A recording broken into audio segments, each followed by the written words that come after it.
जय श्री कृष्णा।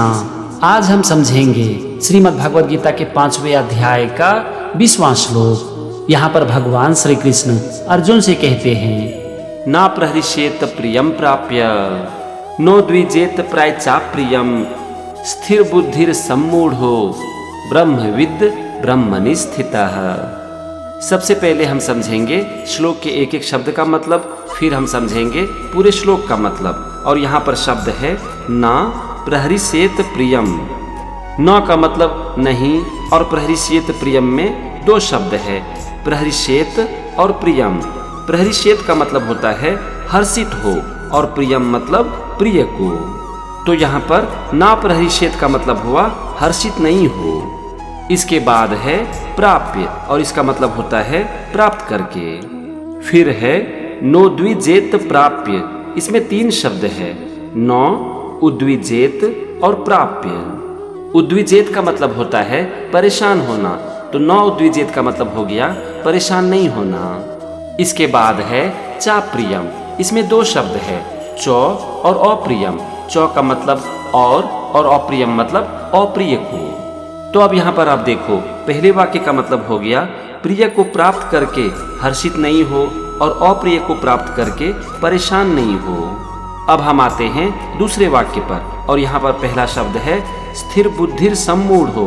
इसमें 2 शब्द है, स्थिर बुद्धि और असम्मूढ़।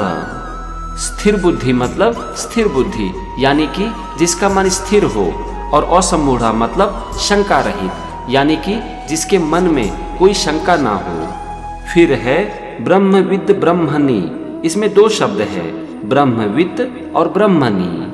ब्रह्मविद मतलब जो ब्रह्मा को जानता है, और ब्रह्मणि मतलब परमात्मा में। और अंतिम शब्द है स्थितः, और इसका मतलब होता है स्थित है। तो यहाँ पर आप देखो, दूसरे वाक्य का मतलब हो गया स्थिर बुद्धि वाला, संशय रहित, ब्रह्मा को जानने वाला पुरुष परमात्मा में स्थिर है। मतलब कि जिसकी बुद्धि स्थिर होती है, जिसके मन में कोई शंका नहीं रहता, और जो ब्रह्मा को जानता है, ऐसे लोगों का मन परमात्मा में लग जाता है। तो ये था श्लोक के एक एक शब्द का मतलब और दोनों वाक्य का मतलब। चलो हम दोनों वाक्य को मिलाते हैं और समझते हैं पूरे श्लोक का मतलब। इस श्लोक में भगवान श्री कृष्ण अर्जुन से कहते हैं कि हे अर्जुन, जो पुरुष प्रिय को प्राप्त करके हर्षित नहीं होते, और अप्रिय को प्राप्त करके परेशान नहीं होते, ऐसे लोगों की बुद्धि स्थिर होती है, उसके मन में कोई शंका नहीं रहता, और इसीलिए वो ब्रह्मा को जान पाते हैं, और इससे उनका मन परमात्मा में स्थित हो जाता है। तो ये था श्रीमद् भगवद गीता के 5वें अध्याय का 20वां श्लोक और उसका मतलब। अगले एपिसोड में हम समझेंगे 21वें श्लोक को।